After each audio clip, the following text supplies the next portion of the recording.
All right, excitement is building for Pride Weekend here in Toronto, probably one of the best weekends in the city. But before Toronto holds one of its biggest parties, there is a whole month of LGBTQ programming to take part in.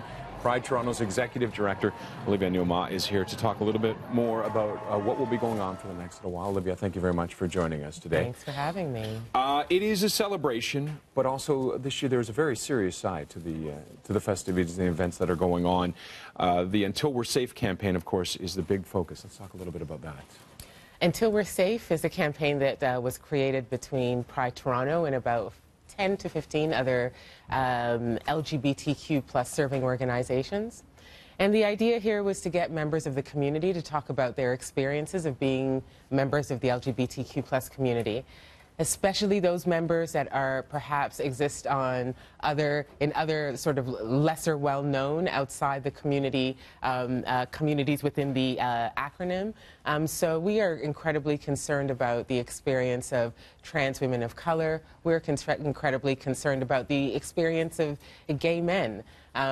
Hate crime is going up against our community, and so we thought this was the perfect opportunity to highlight the fact that maybe some members of our community have, achieved that progress they were seeking, but other members continue to face random acts of violence on the streets of Toronto, and we want to start doing something about it. Why is that? Why do you think those hate attacks are going up? I think homophobia is on the rise. And I think discrimination against marginalized communities is on the rise. I think we are existing in a different political and social discourse at the moment. And it gives much more permission to openly act your thoughts of violence towards people you don't understand.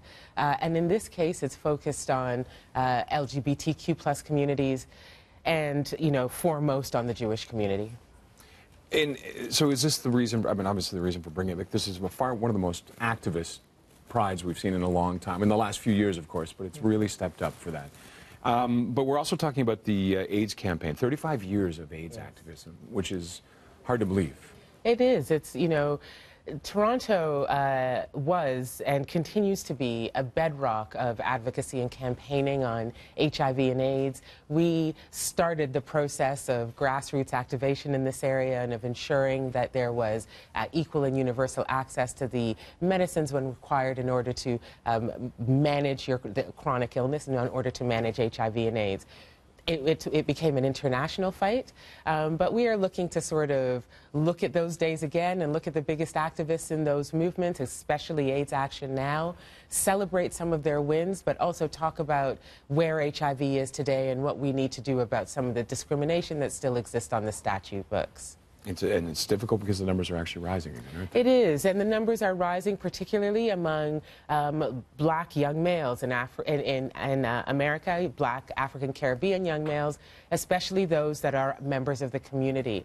And so we have a real issue with how the quality of education has trickled upwards or downwards, but has made sure that it's attacking the communities that are most at risk of infection now, and at the moment those tend to be LGBTQ plus communities of color. Now, Pride has long been perceived for the last few years as fun and, a great celebration for everybody. We have this activist side now coming up. How do you tell people outside of the community that they're welcome, and how do you find that balance for them to bring them in? Well, I think Pride has done an amazing job of not only creating space for the community, but creating space for allies more broadly. We are the biggest festival in the country, and we are certainly the biggest LGBTQ plus festival in North America. And the reason that is because we have done the best job at making sure that our allies know that we want them to stand with us, and we invite them to do so. And I think that the parade is the best example of that. And the response, how has it been? The response has been amazing. I think this year is going to be the biggest Pride we've ever seen. We have over 200 marching bands. All of our community and market stall places are sold out.